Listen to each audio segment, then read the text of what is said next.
What I show? What I show? Subscribe. What I show? Like, share. Seenaa gabaabduu jaarraa abbaa gadaa abbaa urjiitiin. Namoonni wal'aansoo bilisummaa saba isaaniitiif wareegama baasaniin seenaa qabsoo hawaasa lammii isaanii keessatti maqaan dhaawamu akkaa fi haalli isaanii haawwan dhabuu malee hedduudha.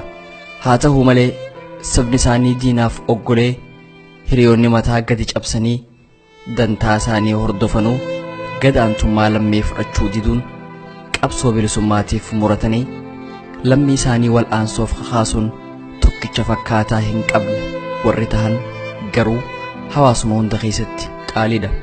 Jeenummaan warra xurree qabsoo bilisummaatan miliyoonni irra deemuuf jiraatu baasuuf wareegama barbaachisu kennuuf ka'anii kuni tan warra faana isaanii hordofaniitiin akka tokkotti ilaalamtu. Dinqifama murannoo isaanii waliin maqaan isaanii kabajaa fi jaalala addaa tan yeroon hin moofeessin ni yaadatama. Galmee seenaa qabsoo bilisummaa saba isaanii keessattis hangafummaa fi boqonnaa guddaa qabaata. Wal'aansoon jalqaban umrii isaanii keessatti fiixa bahullee baattu daandiin baasan bal'achaa gucni qabsiisan hamma guyyaa bilisummaatti hanga adeema. Haala kanaan olaantummaa habashaa tan uummata Oromiyaa irratti heera malee jaarraa lama jechuun bara 80 jaaramaa baateef hin diquuf imaammatee manaa bahuun qabsoo bilisummaa Oromiyaatiif daandii saaqeen seenaa qabsoo bilisummaa Oromiyaa keessatti qabsaawaa hiriyaa hin qabne kan ta'e jaarraa abbaa gadaati. Walakkaa bara 1876 gaafa Ibroo Shaxaa lola cirrachaatti waraana Misraa kan Ra'uuf Baashaatiin hoogganamuun odoo loluu wareegame ilmi isaa Haamid dardara ture. Lola calanqoo booda bara 1889 keessa gaafa Minilik summii buna keessatti naqeen Haamid Ibroo galaafatu ilmi isaa Ibraahim ijoollee ture. Bara 1936 keessa akka Xaaliyaanii biyya teenya dhuunfateen yeroo Ibraahim Haamid nafxanyoota Xaaliyaaniin loluuf arbanyaa if moggaasanii baddaa watarii fi onaraamis golgeeffatan adamuu ilma harkate. Ilmi Haaji Ibraahim Haamid Ibroo Shaxaa haadha warraa aadde Moominaa Eeboorraa bara 1936 keessa baha Oromiyaa konyaa gaara mul'ataa araddaa waldeeraamis ganda mudiirgoo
kan amantii kiristaanaa babal'isuu ture. Yeroo sanitti daree takkarraa tan itti aanuti tarkaanfachuuf qormaata barnoota amantii kiristaanaa baayibila dabruun barbaachisaa ture. Kuni tooftaa mootummaan amantii isii ittiin babal'isuuf karoorfatte. Karoora kana dura dhaabbachuuf hawaasni naannoo baha Oromiyaa walumaa galatti ijoollee isaanii barnoota ammayyaarraa eeggitan. Kanneen dhiibbaa gamasiin dhufturra ni aannaan ilmaan barnootatti qajeelchan barnoonni kennamu sammuu kaa'imman isaanii keessatti jaalala amantichaa haba qaalaa deemuu odoo hin turin hojiin arkaa dhufan. Hojii Ibraahim Haamidii fi manguddoonni naannoo sanii sagantaa barnootaa kana mootummaa jijjiirsisuuf ijibbaanni godhan wahuu turuu dhabnaan akkuma hawaasa bal'aatti ilmaan isaanii mana barnootaarraa hambisuu filatan. Jaarraa abbaa gadaa garuu barnoonni hammi dhamdhame a'oo seenee murtii abbaa dura dhaabe. Hayyama abbaa malee naannoo sanirraa fagaatee barnoota itti fufuu murteeffate. Haala kanaaf bara 1958 shaggar bahe. Achitti ilma kiyya jettee akka galmeessituuf dullattii takkaaf horii kennee mana barnoota Kotobeetti hulaa sagalirraa barnoota isaatti fufee. Haala kanaan isaa waggaa 2 barate haalli duraanii jijjiiramee barnoota isaa itti fufuuf hayyama argatee gandatti deebi'ee mana barnoota Meedihaanii Alamatti galmaa'e. Jaarraa abbaa gadaa daa'imummarraa kaasee mana barnootaatii fi saniin alattis nama naamusa cimaa qabaachuun faarfame.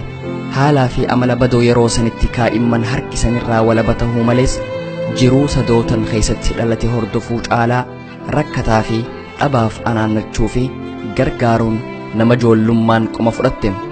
Lakkuma umriin ol siixuun iddoo dhaqee hundatti ummata naannoo isaa jiran keessaa qabaataa fi dhabaan, jabaa fi dadhabaan, rakkisaa fi rakkataan eenyu akka tahan adda baraa dhufe.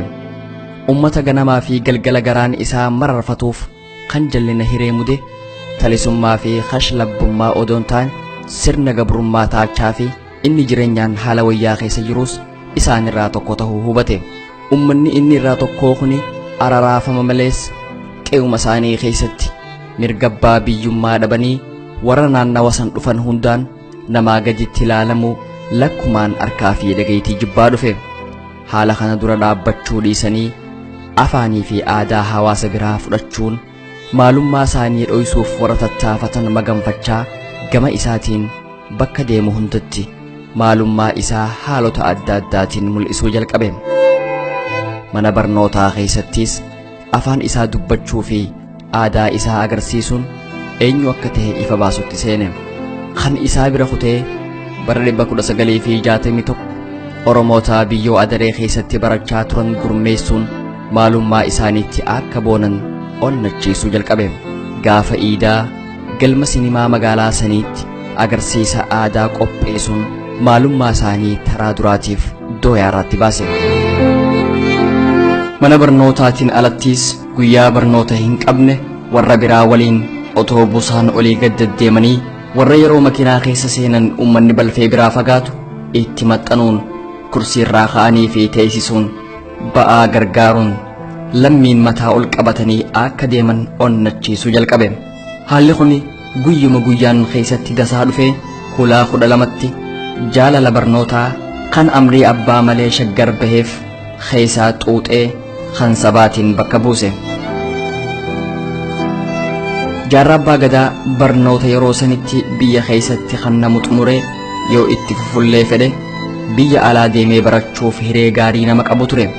San malees barnoota yeroo dheeraatiin odoo ifin rakkifu hammuma barateenuu caasaa warraa keessaan hojii mootummaa gaarii argachuun jiruu sadoo jiraachuun namayyuu caalaa salphaaf ture.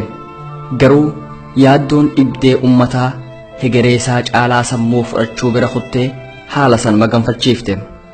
Akkasiin barnoota dhiisee kootaa fi hofoo kaawiyyaan miidhagan uffatee kuffii bareedduu kaayatee karabaattaa qomarraan rarraasee ganamuu mana heera mootummaa Habashaatti bobbahuu jalqabe. Achi dhaqeetis fedhii fi murtii isaatiin lammiif abukaatoo if muude. Bakka warra heeraaf dhihaatanii bu'ee dubbachuufiin simaa baloota huufiin kanneen gibira shilingii takkaa dhabaaf hidhaa itti murteessan haala kanaafis lafa irraa fudhachuu barbaadaniif horii gaafataman irraa baasee hidhaa manguddootaa fi lafa isaanii dhabuu hanqisuutti seene. Kana malees abbootii daldalaatii fi dooginyootaaf fijaa xiqqoon yookiinis nyaataa fi dhugaatii qofaan hojjechuu ifatti balaaleeffachuu jalqabe. Gama isaatiin yeroo warra ooyiruu isaanii mo'ee oolaniin walitti dhufu horii yeroo biraa arkatan caalaan kan badhaasu ta'e. Isaa haala kana keessa jiru akka jireenya mataa isaa jalqabuuf abbaan qalaaddan asaboot keessaa qaburra qubachiise. Iddoo haaree qubatettis jaarraan hawaasa keessa qubate waliin yeroo gabaabaa keessatti wal fudhate. Akkuma gooroo gadiitti olittis lammii isaatiif haduuduun hojii isaa caalaa qaamaa qalbii fudhachaa dhufte. Hawaasni naannoo inni qubate jiranis haala isaa kana hubatanii jaalachuuf yeroo dheertuu irraa hin fudhanne. Gaafa kaan manguddoon naannoo asaboot walitti qabamanii itti dhufan. Itti dhaqiinsi isaanii gargaarsaaf ture.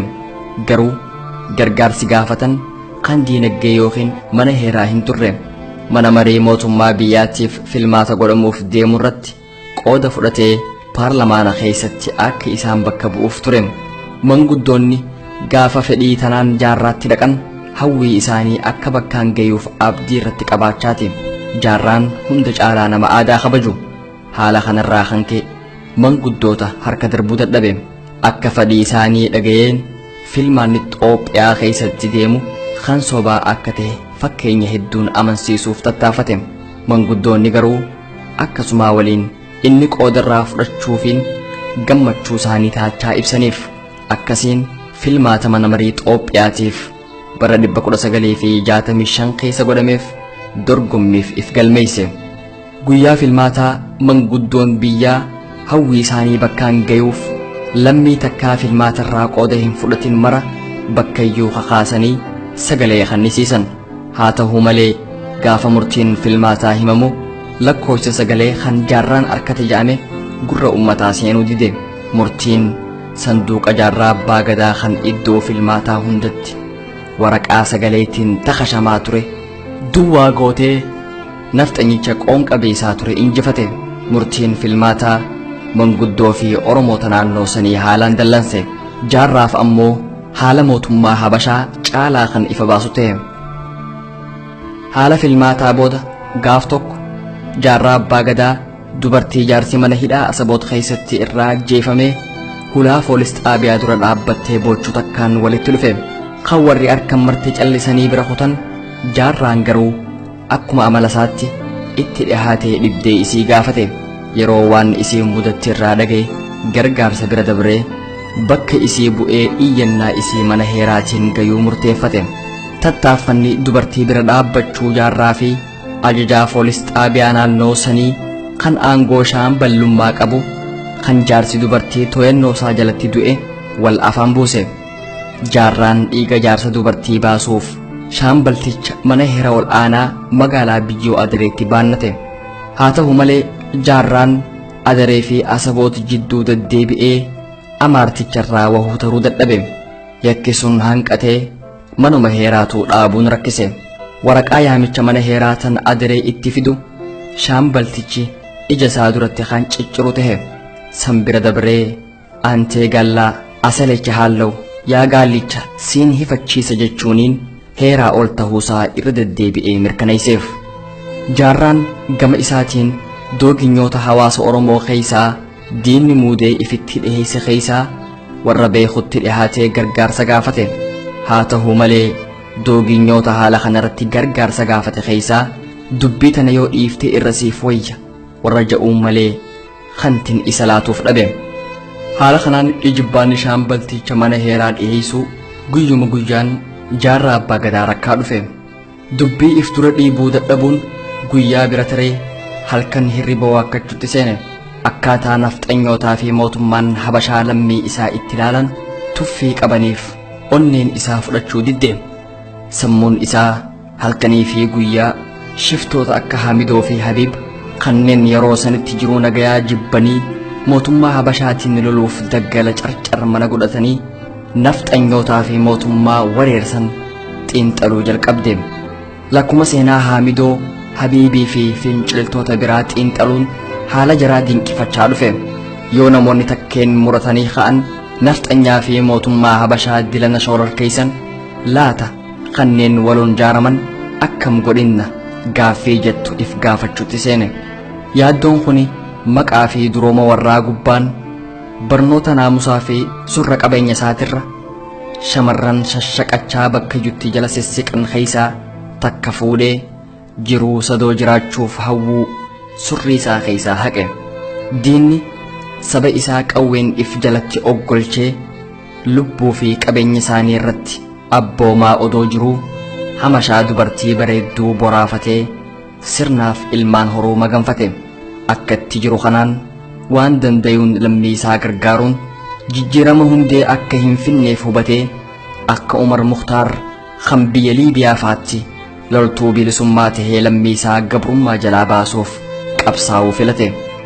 Fedhii isaa tana hojiirra oolchuuf jiruu sadootiin imaanata je'ee dardarummaan qabsoo hidhannootiif if qaadhimee boruuyyee boruuyyee boruu abbaa bariisooyyee galgalabbaa galgalooyyee galgalinaan dubbatee boruunnaan mari'atee roorroo hamtuu agarraan kan oromoo saba kootii kiyya garaan hammaatee hadhaa du'aa filatee jechaa namoota yaada akka isaa qaban waliin daggala seenuuf jalqaba bara 1966 manaa bahe.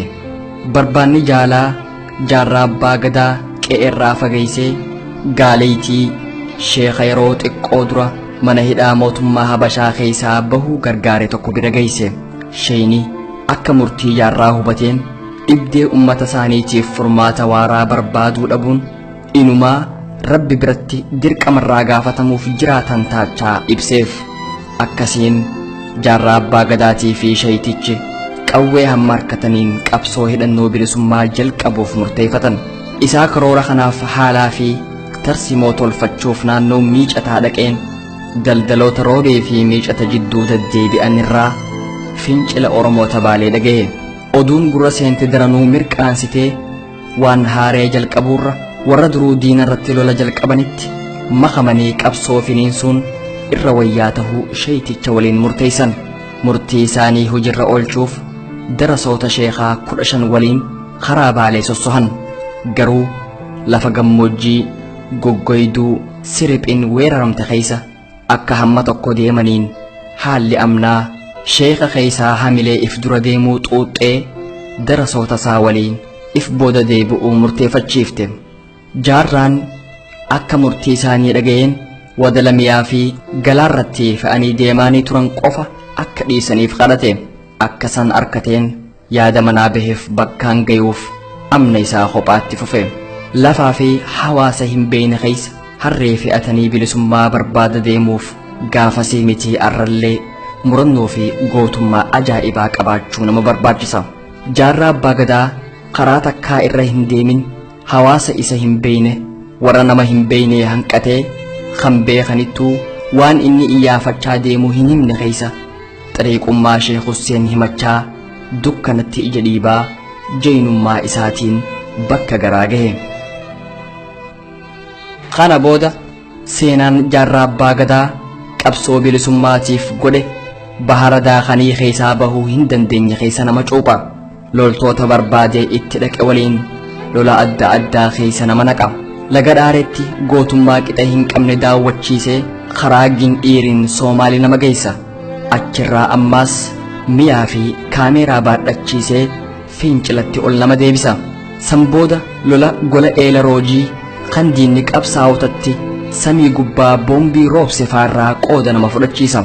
Waliigalatti hamma fincilli oromootaa baale keessatti humnaa fi tooftaa diinaatiin akka gara hin dhabinitti lola godhaman hunda keessa nama naqee dhuma bara 1968 Soomaalitti nama geessa. Soomaalee keessatti qabsoo ummanni keenya eenyummaa isaanii beeksisuuf godhan dhibdee mudatan injifannoo helanii fi seenaa jaarraa abbaa gadaa adda baasuun hin danda'amu.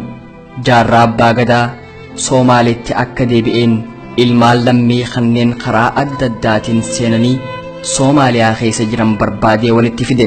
Isaan keessaa warra qabsoo hidhannootiif fedhii qaban waliin arfaasa 12 bara 1969 bu'uura adda bilisummaa Oromoo lafa kaa'e.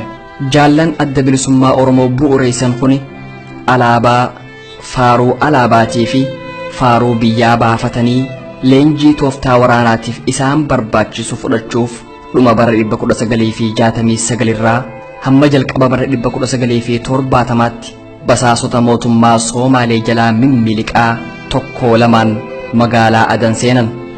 Kana keessa seenaan jaarraa abbaa gadaa amajjii 28 bara 1970 Maqdishoo keessaa baasee Adan nama geessa.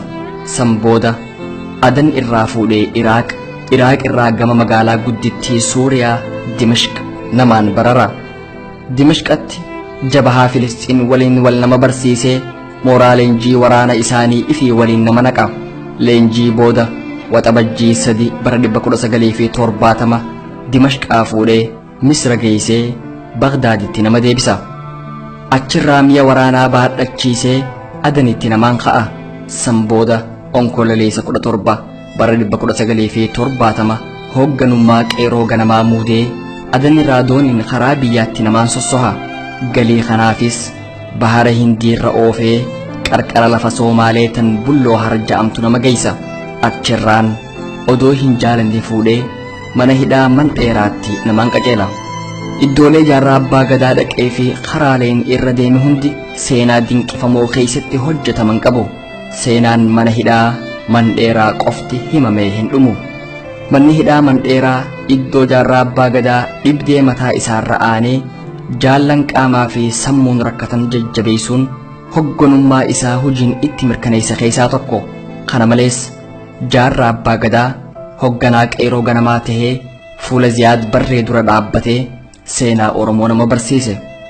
Hidhamaa yookiin booji'amaa tahanii masaraa qaalichaa keessatti namicha urjii ifiin caanceesse ija keessa daawwachaa seenaan ati deemtuun tan kijibaati, if dhibde malee ittiin milkooytu jechuuniif gootummaa olii qabaachuu nama barbaachisa. Jaarraan jayina onnee akkasiitiin faayame. Seenaan jaarraa abbaa gadaa hidhaa bara 5 fi guyyaa 12 booda Mandheeraa keessaa baasee odoo bitaa fi mirga namaan hin daddabne akeeka ganamaatti nama deebisa. Hidhannoo barbaacha baheef kan bahara qaxxaamuree dafqa lubbuu xururseef malee harka qullaa onnuma ganamaa saniin mudawwar adii, kalawitaa adii fi imaammata adii uwwisee akka warri gaafas karaatti arkan ja'anitti nuur binuur fakkeessee gammoojjii Soomaalee keessaan miilaan karaa Oromiyaa namaan qajeela. Saniifis moggaa dachii Maqdishorraa hargeysa fidee achiin Wacaalee keessatti rachiisaa hadiraa Sheekh Husseen tan Tulluu Guuleeditti hara nama baafachiisa. Tulluu Guuleedirraa gaara qundhudhoo yaabbachiisee ganda quraa gubbaan qilleensa qabbanaawaa Oromiyaa somba unachiisaa nuura biyyoo adaree halaalaa nama daawwachiisutti seena. San booda amna dheertuu biyyoota hedduu boodaan bitooteessa 14 bara 1976 Aawwadaay duubaan Gobeellee nama fida. Achirraa qabsoo hidhannoo bilisummaa Oromiyaa tan Elamoo Qilxuu qeeroo ganamaa hordofuun arfaasa guyyaa 6 bara 1973 biyya seenee birraa guyyaa 5 bara 1974 biraa wareegamitti nama deebisa. Yeroon jaarraa abbaa gadaa maqaa guutuu Oromootiin qabsoo hidhannoo itti jalqabe yeroo tooftaan lammii adda qoqqooduu tan diinni baroota hedduuf irratti hojjechaa ture karaa itti qabatteef ture. Gaafni san gaafa mootummaan Habashaa Oromiyaa keessatti sirriitti hidda gad jabeeffatte. Gaafa nafxanyoonni hadaraa Haayile Sillaasee qofaan hawaasa Oromiyaa bobbaasanii galchaa turani. Kana malees yeroon san yeroo Xoophiyummaan a'oo fi onnee Oromoota hedduu seentee dhuunfatte. Sanirraan yeroo garii lammii eenyummaa isaanii wallaalani, gariinis if dhoysuuf ijibbaati cimaa godhaa turani. Waliigalatti yeroon san yeroo lammiin Oromiyaa harqoota mootummaa Habashaa jalaa bahuun hin danda'amu jechuun gabroomsaaf guutumatti oggolani. Haala akkasii keessatti odoo warri sabboontota ifiin ja'an kanneen jaarraan qunname qabsoo hidhannoo jalqabuun hin danda'amu ja'aniin jaarraa abbaa gadaa danda'amuu isii hojiin agarsiisuuf daggala gabrummaa sodaa fi mamiitti qaata harkise. Gocha isaa kanaan jaarraan gufuulee diinni eenyummaa lammii dhabamsiisuuf baroota hedduuf tarrisaa bahee barbadeesse. Maqaalee adda addaa kanneen saba Oromoo gargar qooduuf moggaase macalaasee Oromummaa du'arraa kaase. Akkasiin lammitti onnee godhee sabboonummaa uwwisee qabsoof hiriira galche. Qabsoo bilisummaatiif xurree baasee dirree bal'isee alaabaa Oromiyaa keessatti hangaase. Kana malees jaarraa abbaa gadaa Oromoota magaalaa keessatti maqaa sabaatiin gurmaawan barbaadee bakka jiranitti itti dhaquun kan isirritti hin beeyne ilmaan sabaa ta'uu isaanii qofaaf amanee aangoo isaan magaalaa keessatti wal muudan gaaffii malee fudhatee fi caasaa tokko jalatti waliin hiriiruun tokkummaa sabaatii fi qabsaa'otaatiif bu'uura lafa kaa'e. Haaluma hundattuu daandii haaraa isaa qun salphaa miti. qarooma malees murannoo cimtuu barbaada. Hawaasa eenyummaa isaanii gatanii diinaaf ooggalaa jiran keessatti qabsoo hidhannoo adeemsisuuf kophaa ka'uun murannoo oliiti. Yeroo sanitti waan jaarraan godhuuf yaada dhagayanii warri sammuun isaa fayyaa hin qabdu ja'an hedduu jaarraa abbaa gadaa nama seenaa heeraa fi seera saba isaa akkaan qoratee beeku, xiqqaa fi guddaa lammii isaa ija kabajaa fi jaalalaatiin nama simatu, hundaa waliin akka haala isaaniitti nama taa'ee haasa'u barsiisee irraa baratu. Jaarraan maal jibba yoo ja'an deebisaan goobanummaadha. Nama odoo beekuu garaaf je'ee diinaaf meeshaa tahee lammii oromootti duulu sanitti aansee kan balaaleeffatu ayyaalalatoota amma dhaabbii jijjiiratu. Jaarraan warra yaada armaa olii qabanii fi diina adda hin baasu. Gama biraatiin jaarraan qabsaawaa jaallan waliin malee kophaa qorii harka hin keenye, yoo nyaanni kan wal hin geenye itti fakkaate malaan jaallan nyaachisee nama ifiif agabu, jeena geeraree nama onnachiisu, duulee waraana duulchisu, qorree lubbuu jaalaa baasuuf tan isaa halaaqa keessa naqu. Kana malees hoggana waraana duulatti ergee biraa duubatti hin hafne kan duula godhamu hundarraa dirqitti if duubatti hambisani. Jaarraan nama irbuu seenee hin cabsine, kan waan ja'u godhu waan godhu ja'u, nama shiraa fi sharrii hin beeyne, kan waan itti dhagaamu hamtuu fi toltuu jidduu ifa baasee dubbatu, nama joollummarraa ibaadaa jabeessu, salaata shanan malees salaata leelii nama fardeessu. Haala kanarraan sujuunni addarraa ifu qulqullina onnee fi qalbii sirritti mirkaneessa. Kilaash fannifatee zinnaara mudhii fi ceekurraan naanneessee hoggaa nama dura dhaabbatee haasa'u haalli isaa daawwatamee haasoyni qoma keessaa burqu dhageeffatamee hin quufamu. Gootummaan jaarraa abbaa gadaa mooraa qabsaa'otaa bira taree tan qa'ee diinaa keessatti illee beekamte. Murannoon bilisummaaf qabu tan xiqqollee mama hin qabne, yeroo ija isaa tan goobana bilaash gootu namatti dhaabu dhanfoora keessa hulluuqee sammuu keessaa waan yaadan kan daawwatu fakkaata. Jaarraan bu'aa bahii qabsoon qabduun injifatamee yookiin ilaalcha gabaabbatee dhaabbii ganama manaa baheef irraa takkaa daddabee hin beeku. Bara 1991 gaafa qabsaa'onni bilisummaa Oromoo chaartara raggaasisuuf karaa Finfinnee gulufan inni maganfatee daggalatti jalaa hafe. Gaafana alagaa fi lammii irraahis manguddoonni akka shaggar ol bahu amansiisuuf bisi diimotti itti dhaqan hedduudha. Hundi isaanii miila irratti kufanii kadhatanii irraa dhaban. Wanni gaafas jaarraa abbaa gadaa jaraan jedhe taniin manaa baheef tanaa mitiidha. Wayyaaneen gama isiitiinis ambaasaaddoroota adda addaa itti erguu malees horii fi masaraa Haayile Sillaasee kan dirree dhawaatiin gunattee irraa hongoyte. Eega haalli san dabre boodaas if biratti galchuuf karaa kittileeyyoota isii OPDOtiin kadhachuurraa takkaa hara hin fudhanne. Jaarraan garuu durumaanuu sadoo fi qananii wayyaanii fi kittileeyyoonni dura afuu barbaadan tan caaltu maganfatee biraa deemuu itti himuun akkuma ganamaan fadhii sabaa tan isaa dursetti hawwii diinaa fi goobanootaa harkatti buxa dhorke. Jaarraa abbaa gadaa kaayyoo manaa baheef bakkaan gayuuf hifaata malee nama carraaqe. Qabsoo fi ummata Oromootti hiree godhuuf takkarra lamarra sadi waraana gurmeesse. Yeroo qabsoon bilisummaa mama keessa seentu mara lafee duudaa ta'eef gaafa reebee qabu bira kutee umrii gadaa mojjiitti illee qabsoo bilisummaatiif qeeroo gurmeessuuf ijibbaate. Warri akka jaarraa abbaa gadaatti lammii isaaniitiif jecha dukkanatti ija dhiiban yeroo hunda hin argaman. Warra akkanaa waan ka'aniif irraa kan harabaafachiisu rakkoo waan fiinxa baasuuf ka'anirraa itti tiillattu odoo hin taane du'a namayyurraa hin oolle qofa. Akkasiin jaarraa abbaa gadaa geerara isaa ohooy ohooy ohooy ohooy ohooy ohooy manguddoo teenya fixee arrii waan gaara ciisaa kabiirran keenya gatee tasbii waan gaara ciisaa haawwan keenya fixee guftaa waan gaara ciisaa dardara keenya gatee filaa waan gaara ciisaa dubra keenya gatee naannoo waan gaara ciisaa.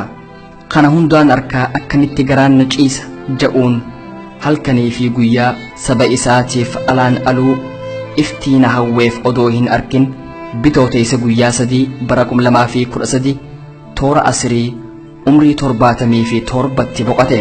Dhibdee umriitii fi if tajaajiluu dhabarraa araaraafama irra geesseen injifatame if wallaala amma keessa seenaa turerraa yeroo bayyanatu mara dhaamsi jaarraa abbaa gadaa namni bilisummaa hin qabne nama qalbiin fayyaa hin qabne saba koo ka'aa bilisummaa teessaniif lolaa yaadaan manaa baheef bakkaan gayaa tan jettu ture. Seenaan jaarraa abbaa gadaa tan barruu fuula gabaabatti shalagamtuu miti. Yoo barreessan kitaaba boqonnaa hedduu qabu taate, yoo odeessan yeroo dheertuu namarraa fixxe. Maqaan isaa mallattoo fincila Oromootii fi sumuda qabsoo bilisummaa Oromiyaati. Jaarraan saba isaa kiyyoo gabrummaa jalaa baasuuf umrii isaa guutuu ijibbaata cimaa adda hin cinne godhe. Kanaaf duuti isaa onnee ummata Oromiyaa hunda boojite. Aanota obboleeyyan haadha warraa aadde Maryam Jamaalii fi ilmaan isaa Muhammadii fi Muntasir Caalaa kan isa dhabe qabsoo bilisummaa Oromiyaati. Jaarraan keessaa deemuun qabsoo bilisummaa Oromiyaa haalaan hadiyyeessa.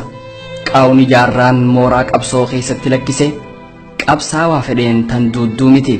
Jaarraa abbaa gadaa saba bilisummaa fi sadoo hawweeniif ga'ullee baatu tattaafata godheen akkaataa fokkotaa gaafa inni dhalatu keessa turan irraa haala wayyaawatti lakkisee biraa deeme.